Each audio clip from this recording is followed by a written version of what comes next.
Congratulations, sailor. You've just woken up in the year 1585, aboard a pirate ship in the middle of the Caribbean Sea. The good news? You're alive. The bad news? You've just been bitten by something that might be a rat or might be your bunkmate's toe. You can't be sure. It's dark, damp, and everything smells like fermented socks. And that's just your hammock. There is no mattress. There are no sheets.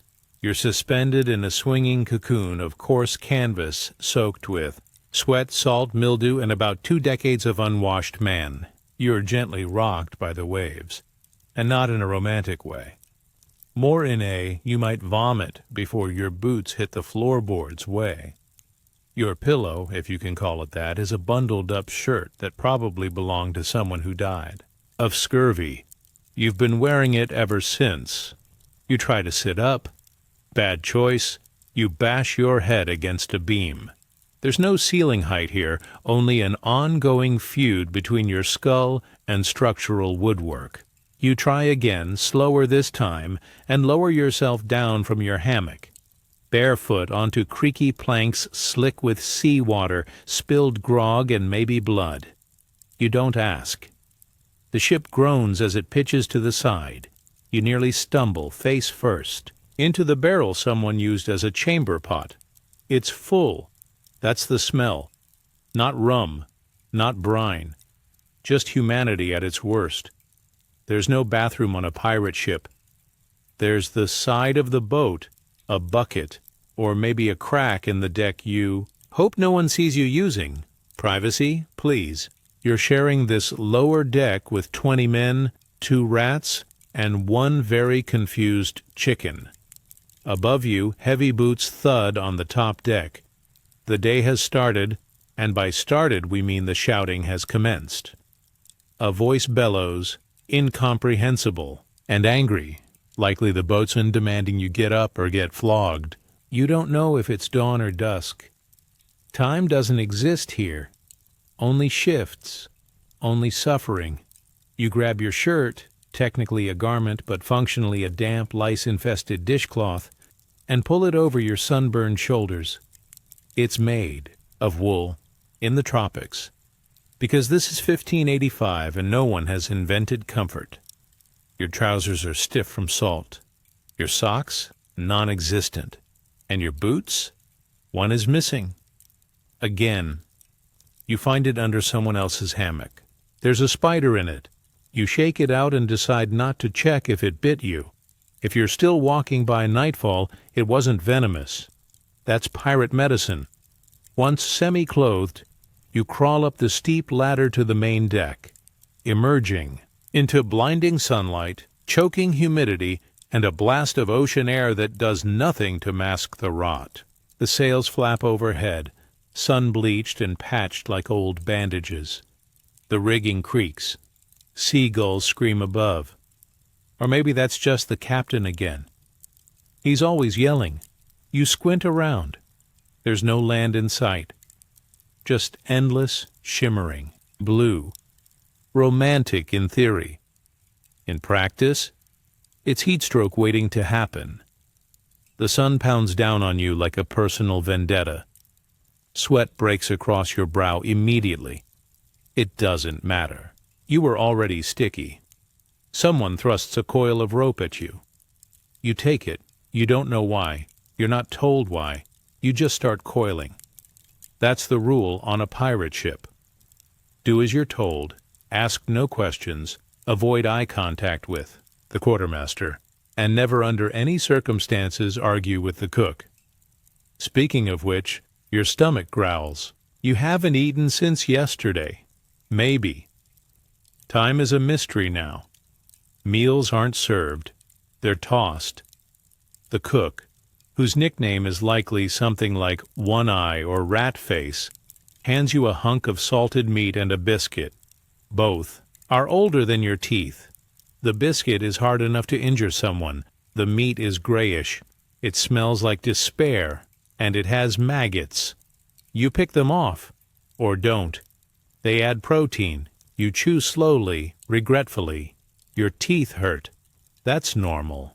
You've had a low-key toothache for weeks. It pulses like a drumbeat in your skull. No one cares. You consider asking for help. But you remember the last time someone complained. The carpenter pulled their tooth out with pliers. No anesthesia. Just rum and a bucket to scream into. That. Man hasn't spoken since. You wash your meal down with something from a wooden mug. You hope it's watered-down rum. You pray it's not bilge water. It tastes like both. You drink anyway. Hydration is hydration, even if it comes with an aftertaste of moldy boot. Now it's time for work. Actual work. The kind where you climb. Ropes slick with tar and salt. Haul sails in winds that try to kill you and occasionally get screamed at in 3 different languages. You don't know what anyone is saying. You just nod and pull. You are not a pirate by choice. You are either conscripted, desperate, or incredibly stupid. Either way, you're here now. That means you work or you die. And working means surviving. On 3 hours of sleep, 1 pound of salted food, and sheer hatred of everything around you. Today's task? Scrubbing the deck. Not with a mop. With your hands and sand. You drop to your knees and start scrubbing. The sun bakes your neck. The salt water stings your eyes. Blisters form on your fingers. It doesn't matter. The deck must shine, even though it will be covered in fish guts, rum, and possibly intestines. By nightfall. Every so often the first mate checks on your progress by yelling at you. He has no teeth, 1 eye, and a scar that might be a map or just a poorly healed stab wound. He smells like tar, tobacco, and regret. You nod. You keep scrubbing. Around midday, again, speculative timing, a bell rings. That's not lunch. That's an approaching ship. You drop the brush and race to the railing. Everyone does. Another vessel, black sails on the horizon. Maybe it's a merchant ship. Maybe it's Spanish. Maybe it's full of gold. Or maybe it's full of cannons pointed right at your face. Panic and excitement ripple through the crew. Weapons are handed out. Yours is a cutlass so rusted it looks like a museum exhibit. You don't know how to use it. No one cares. You're given orders you barely understand. You prepare to board, or be boarded. Nothing happens. The ship turns. The chase is abandoned. You go back to scrubbing. That's life on a pirate ship. Sudden adrenaline, immediate disappointment, and the lingering smell of rot. Later, a storm rolls in. Fast. There's no warning. Just a wall of black clouds, wind like a slap, and rain that hits sideways. The deck turns into a death trap. Men scramble. Ropes snap. The ship tilts hard. You fall. You land in a puddle that's 50% water and 50% whatever was in that chamber pot earlier. The captain is shouting orders. No one listens. The sails tear. Lightning cracks so close you think it struck the mast. Maybe it did. You don't check. You just hold on to the nearest post and pray. Eventually, the storm passes. The damage is minor. A few ropes lost. 1 man. Overboard. No one talks about him. He didn't matter much. He's gone. The sea takes what it wants. By nightfall, the sky is clear again. Stars above. Waves below. The heat has broken, but so has your spirit. You've been yelled at, whipped with salt wind, half-fed, and nearly killed by weather and boredom. And now it's time to sleep. You crawl back below deck. The air down here is thick, hot, stale, and writhing with fleas. You climb into your hammock. Someone sneezes nearby. You flinch. The last time someone sneezed, 3 people died 2 days later. Shipboard illness travels fast. You stare up at the beams above. A drop of something cold lands on your face. You hope it's water. You know it's not. Sleep does not come easy. The ship rocks. Someone coughs. Something scurries across your chest. You pretend it's a dream. You close your eyes. Welcome to your first day aboard a pirate ship. You haven't died. Yet. But don't get too comfortable. Tomorrow's storm hasn't even started. You wake up to screaming. It's pitch black. Your mouth tastes like leather and old pennies, and someone is being punched or flogged. You're not sure. You're still tangled in your hammock, which now sags in the middle like a wet rope bridge. And whatever creature was crawling near your face last night is now deeply entangled in your hair. You swat, you flail, you fall. You hit the planks hard, knocking the wind out of your lungs. Welcome back to pirate life. There's no time to orient yourself. The hatch above you slams open. A burst of sour daylight floods the hold, followed by a voice you'd recognize anywhere. The quartermaster. Loud, hoarse, always angry. He barks an order in a blend of English, Spanish, and what you think might be threats made up just to terrify you. You scramble to your feet and join the stampede up the ladder. Today is no ordinary day. You know it immediately because the deck is silent. The entire crew stands in formation, or something resembling it. Ragged men, sunburnt, filthy, lined shoulder to shoulder. Ahead, near the mainmast, is the captain, in one hand a pistol, in the other a length of rope. Someone's being punished. Pirate justice is swift, brutal, and very public. Whatever happened, stolen rations, fighting over a rat, not saluting fast enough, it has landed one poor soul in the captain's crosshairs. He's dragged to the mast and tied. His shirt is ripped off. His back is pale and soft, like it's been spared so far. That ends now. You look away. The whip cracks, once, twice, 15 times. No one counts out loud, but everyone hears it. You're meant to. It's not just about pain. It's a reminder. Order matters. Even on a ship full of thieves and murderers, there are rules. Break them, and you'll bleed. Afterward, the man is cut loose. He doesn't scream, he just collapses. Someone drags him away. The rest of you disperse. No one speaks of it again. You return to work. Today's job? Tar the rigging. Tar is hot, sticky, and smells like death chewing tobacco. You haul buckets of it up the ropes, coating the ship's rigging to protect it from sea rot. You are, effectively, a human glue dispenser. The tar drips onto your hands, arms, and face. It sticks in your hair. It gets in your nose. Your pores scream. Below you, another sailor slips. He lands hard on the deck and doesn't get up. You hear a snap. A few men rush over. One says something about the bone. You don't stick around to hear the rest. There are no casts on this ship. Only splints made of broom handles and hope. You keep climbing. By midday, your arms burn. Your hands are blistered. The tar has dried into a cracked black crust across your forearms. You've inhaled enough fumes to feel dizzy.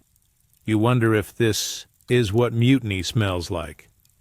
You're given a break. Sort of. You slump against a barrel in the shade. It's not shade so much as the area behind a pile of coiled rope. You've claimed it. It's yours now. Someone passes by and hands you a biscuit. Today's ration is even worse than usual. The biscuit has holes, not natural ones, moving ones, weevils. You flick them off. Some crew members eat them for extra protein. You're not there yet. Give it time. You bite. It's like chewing driftwood. You chew anyway. The man next to you is sharpening a knife. Slowly, rhythmically. You don't ask why. You don't ask anything anymore. Questions lead to eye contact, which leads to stories, which leads to trouble. You drink from your water flask. It tastes like rust and algae. Still better than the alternative. You once saw a man drink from the bilge out of desperation. He didn't last a week. They said it was fever. You think it was something worse. Maybe heartbreak. This ship was not built for comfort. It was built for survival. And just barely, you're called to the bow. There's a sail on the horizon. Another ship, maybe friendly, maybe not. The lookout shouts something unintelligible. The captain issues orders. The crew springs into motion. You scramble to your post. You load the cannons. That means rolling out the heavy iron beasts, packing in powder, ramming the wad, loading the ball, and praying you don't get a spark too early. The last man who did lost half a face and all of his nickname. You're drenched in sweat.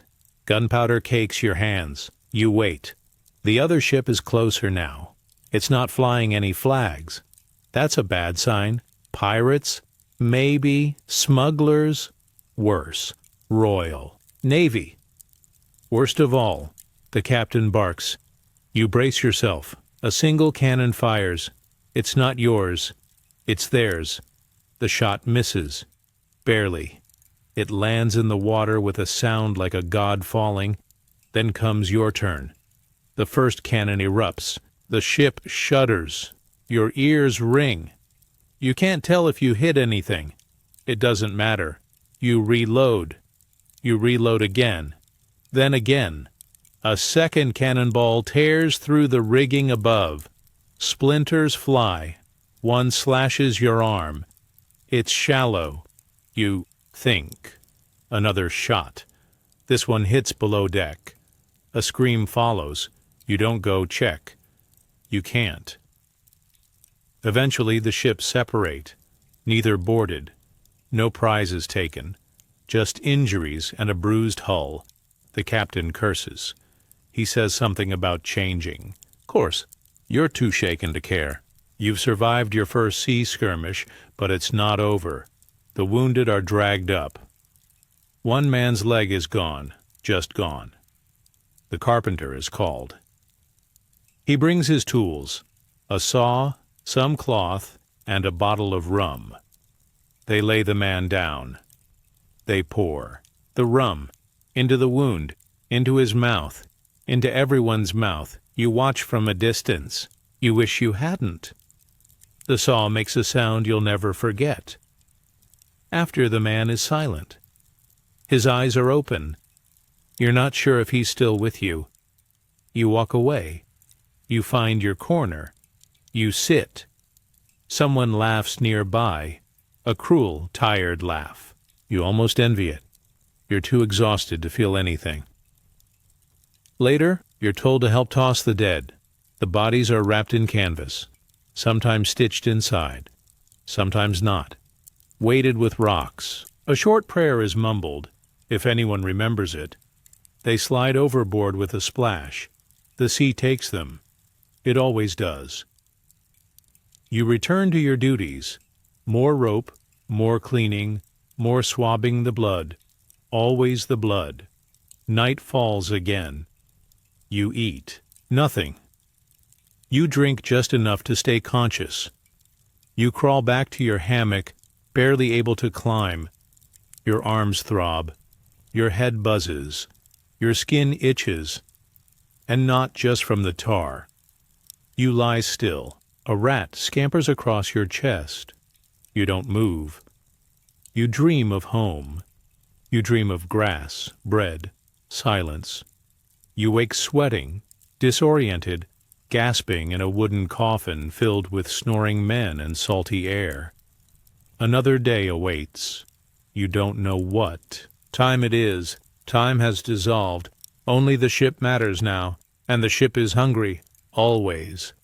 You wake to the sound of coughing, deep, rattling, gut-wrenching coughing. It echoes through the hull like a death rattle. You stay still in your hammock for a moment, staring into the dark beams above, silently hoping it isn't who you think. It is, but you know it is. You swing your legs out and land with a thud on the deck below. It's slick, as always. Grease, blood, condensation, or some awful combination. You don't bother checking. There's no point. The man coughing is curled on the floor, half covered by a tattered blanket. His eyes are sunken, his skin waxy, and his lips tinged blue. He's been getting worse for days. Now he doesn't respond when you speak. You lean closer. His breath smells like rotten meat. His body trembles. His hands clutch at nothing. He's dying. No one says it. No one needs to. It's obvious. You back away and someone else moves in, covering him with the rest of the blanket. He'll be dead by midday, maybe sooner. There's no doctor, no medicine, no comfort, only time, and time runs faster at sea. You climb to the main deck, eyes squinting in the harsh sunlight. The heat slams into you like a wall. The air is thick, wet, and alive with flies. You scratch your arms again and check your skin. More bites. You stopped counting days ago. The itching never ends. You've started bleeding in places you didn't even realize you were scratching. That's fine. Everyone bleeds here. It's practically encouraged. The captain's voice bellows from above. He's in a mood. He's always in a mood. Today it's because of the sails, or the heading, or maybe because the biscuits are molding faster than usual. You don't know. You don't ask. You're told to scrub the hull, which means overboard. They tie a rope around your waist and lower you down the side of the ship with a bucket, a brush, and the unspoken hope you don't drown, or fall, or get bitten by something that shouldn't be near the surface but definitely is. The sea is warm, slick, oily. It smells like dead things. You cling to the side of the ship, 1 foot on a rope rung, and start scrubbing. Barnacles, algae, slime. You scrape it all away with blistered fingers. You try not to look down. Something moves in the water below. You don't look again. You finish and climb back up. Your arms shake. Your knees ache. Your fingernails are chipped and black. You receive, "No thanks, only another task." Next is cleaning the latrine, which, as mentioned before, is a bucket, or a plank, or a hole in the deck with a rope to cling to while you dangle your backside over the sea and try not to fall in. You clean it with seawater and a rag stiff enough to be a weapon. You gag once, then again, you're sent back below. The man who was coughing, gone, wrapped, waited. The prayer is even shorter this time. He slips over the edge like all the others. The sea burps, then swallows. You go back to work. Later that day, a storm brews. Not in the sky, though the sky isn't friendly, but among the crew. Voices raised, words hissed, accusations. Someone stole rum. Someone insulted someone's mother. Someone said the captain is cursed. Maybe he is. Everyone's thinking it. No one says it out loud. A fight breaks out. Fists, teeth, a blade, blood. You press yourself against the mast and pretend you're invisible. The quartermaster wades in and breaks it up with the butt of his pistol. 2 men are dragged away. One doesn't walk. The other does, but limps and spits blood. They both disappear below. Later, the one who walked comes back. The other doesn't. No one mentions him again. That night, the cook serves soup, or what he calls soup. It's brown. It's lukewarm. It contains chunks of something you can't identify, floating like flotsam and brine. You eat anyway. You need calories. You chew slowly. You hope it's fish. You know it's not. You wash it down with something that tastes like sweat and wood. You wish it was rum. You wish you were home. You try not to think about home. You lie in your hammock that night, awake, staring into the dark, your stomach churning. The rocking of the ship is sharper tonight, the waves higher, the wind louder. You hear whispers from the deck above, urgent, angry. You climb the ladder silently. You catch just a glimpse. 3 crewmen, standing close, one holding a blade, the other pointing toward the captain's cabin. Mutiny. You freeze. One turns and sees you. You lock eyes. No words. Just a long, still silence. Then he nods once, slow and deliberate. You retreat down the ladder, heart hammering. You crawl into your hammock and pretend to sleep. You don't know what time it is when the shouting starts. Voices, a struggle, a pistol shot. The ship jolts with sudden activity. Feet pound above. Another shot, then 2. Someone screams. Someone else curses. Then silence. Long, endless silence. Eventually, footsteps descend the ladder. It's the first mate. Blood on his shirt. No expression. He says nothing. Walks past you. Disappears into the captain's cabin. In the morning, the captain is still alive, barely. His face is bruised. One eye swollen shut. He walks with help. But he walks. The man who started the mutiny, gone. Thrown overboard, no ceremony, no prayer. The crew looks tense, quiet, afraid. The captain doesn't speak that day. Neither does the quartermaster. But punishment hangs in the air like smoke. You go about your tasks. Quietly, efficiently. Scrub, tie, haul. You don't speak unless spoken to. You sleep with one eye open.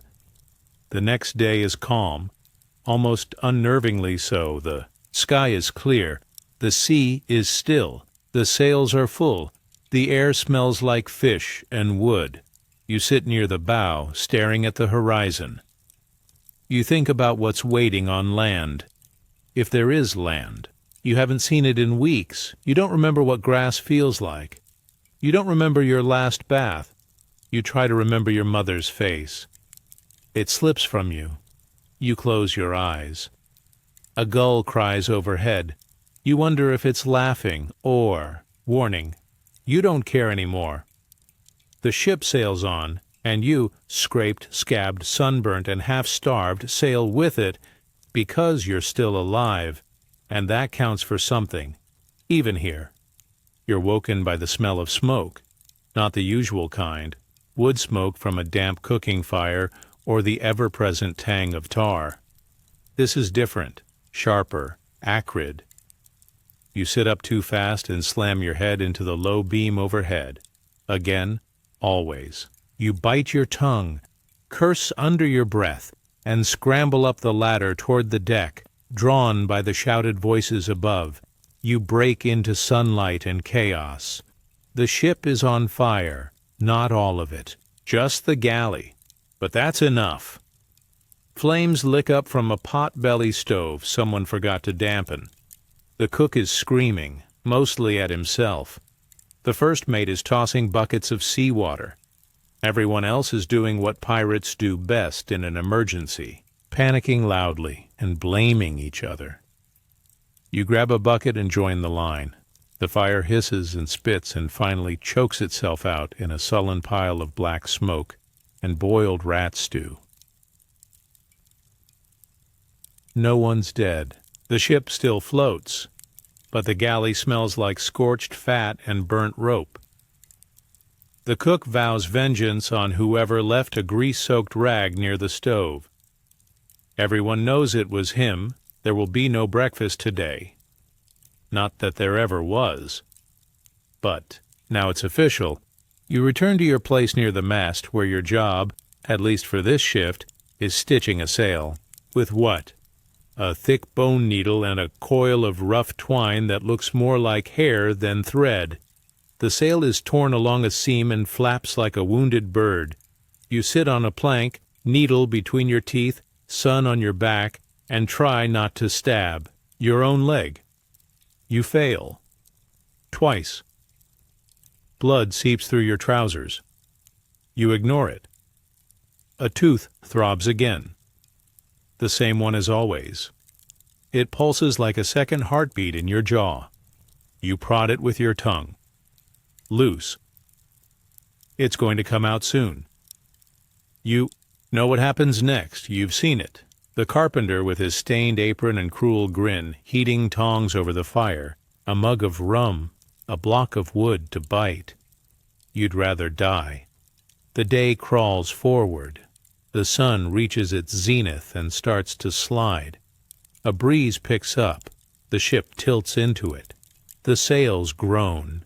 You're called to the ropes, and for the next hour, you haul, yank, lash, and climb until your arms shake and your hands bleed again. Below deck, a man is singing, loudly, drunkenly, off-key. It's not a happy song. Nothing sung out here ever is. It's a dirge disguised as a shanty. Something about drowning slowly and meeting the devil in a barrel of rum. You hum along anyway. It's the closest thing to comfort. The next task is rat patrol. That's not what they call it. But that's what it is. You and two others take cudgels and lanterns and crawl into the lower hold to hunt the stowaways with tails. You find 5. You kill 4. The 5th escapes into a barrel of hardtack. You report this to the quartermaster. He shrugs, says it'll add flavor. You don't eat dinner. Later, the captain gathers the crew. He has news. A port is ahead. A real one. The name means nothing. It could be Spanish. It could be French. It could be a sandbar with a shack and 3 goats. Doesn't matter. It's land. Everyone cheers, even the ones missing teeth. But there's a catch. The port is hostile. It's not friendly to pirates.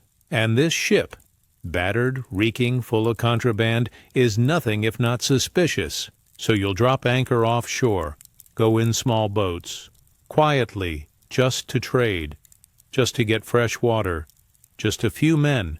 You're not chosen. You're relieved. You don't want to go ashore anymore. The land feels foreign now. Your legs might forget how to walk straight. You stay on deck that night, staring at the horizon. Stars spill across the sky like crushed glass. The moon is low and yellow. The sea is calm. Someone next to you whispers about ghosts, not ship ghosts. Shore ghosts, he says. Towns like that eat sailors. They don't die. They just vanish. Taken. You don't ask what that means. You believe him anyway. In the morning the boats leave. They vanish into the mist like dreams. You're told to scrape the deck. Again. You do. It's a comfort now. There's peace in the repetition. Scrape, rinse, scrub, haul, repeat. The deck becomes part of your body. The ropes, extensions of your arms. The mast, a friend you lean on when your knees fail. The ship is a world, a cruel, damp, foul-smelling world. But it's yours. You're part of it. That night, the boats return, loaded, barrels of water, fresh oranges, cheese wrapped in wax, dried fish. Rum, real rum, not bilge runoff or fermented nightmares. The real stuff, spicy, warm, smooth like sin. You drink too fast, everyone does. Laughter rings across the deck. Voices rise. A song begins. Someone starts dancing on the plank. The first mate joins in, waving a chicken. The chicken does not approve. You laugh. You haven't laughed in weeks. It hurts, but it feels good. For a moment, one bright, sea salt-stung moment, it almost feels like joy. By morning, 2 men are missing. Gone. Their hammocks empty, their boots still on the floor, no blood, no noise, just gone. The crew whispers about what they saw ashore: a woman with no eyes, a man with two shadows, a merchant who spoke Latin in his sleep. It's nonsense. It has to be, but you check your own shadow anyway, just in case. The captain sets course for the open sea. You sail on. The breeze freshens, the sun softens, time stretches. There are fewer punishments, fewer fights. Someone finds a fiddle in a crate of salted pork. He tunes it, plays a tune, it's off-key, it's perfect. Life aboard becomes a rhythm. Misery, but orderly misery. You wake, you work, you ache, you sleep, you survive. You scratch at the scabs on your arms and think of nothing, and that's when it happens. A spot on the horizon. A ship. Fast. Dark sails. You know before anyone says it. Pirates. Not your kind. The bad kind. They come with no warning, no flag, no signal. Just the sudden and unmistakable silhouette on the horizon. Black sails swollen with wind. Low hull, sleek and sharp as a blade. Prow aimed like a loaded pistol. The lookout spots them first. He doesn't shout. He just stares. Then the captain sees it. The order goes out. Run. You don't ask who they are.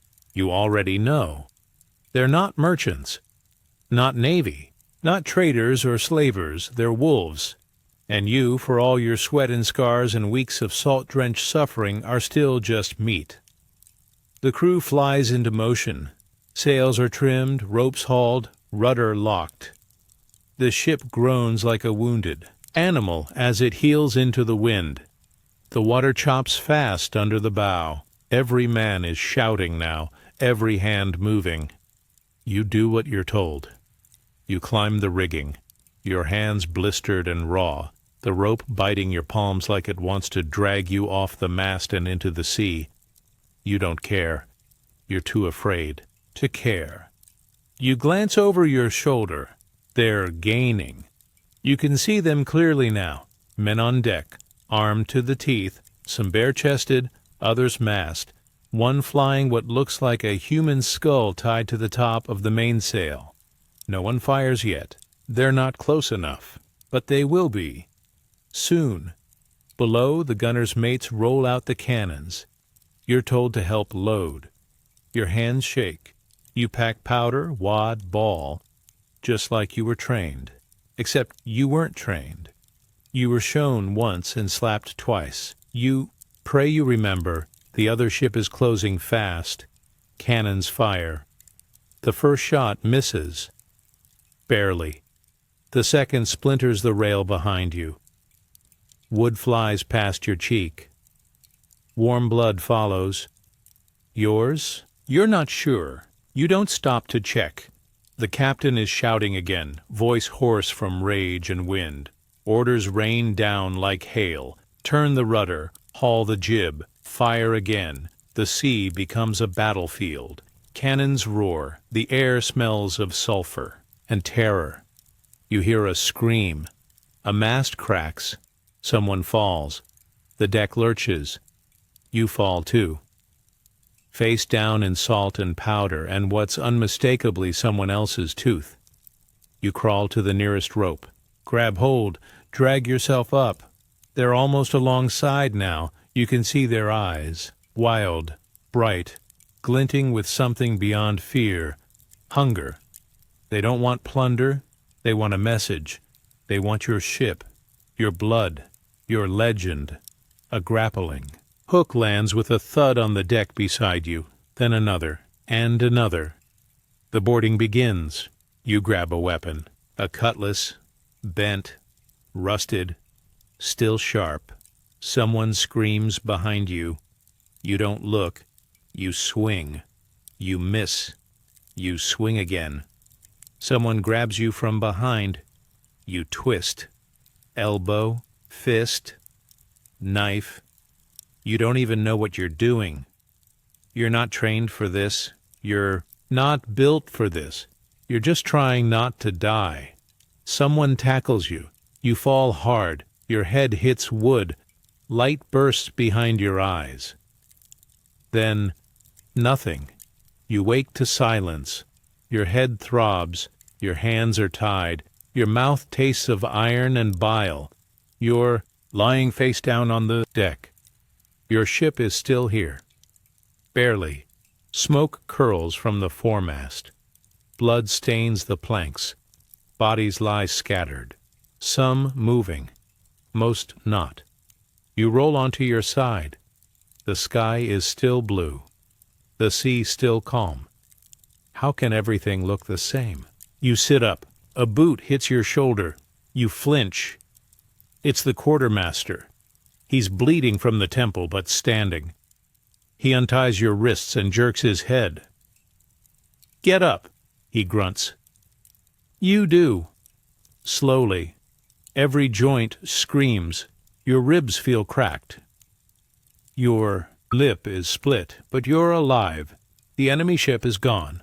Took some men. Took some barrels. Didn't take the ship. Somehow, you survived. Again. The next few days are quiet. Too quiet. The dead are buried at sea. No ceremony. Just canvas, rope, and silence. You help with the sewing. You hate the sound the needle makes as it punches through cloth and flesh. You drink too much. Everyone does. The oranges are gone. The cheese spoiled. The rum watered down. You take your meals in silence now. Even the cook has stopped shouting. He just hands you your bowl and goes back to muttering over his fire. You eat. You drink. You sleep. But something's changed. The ship feels haunted.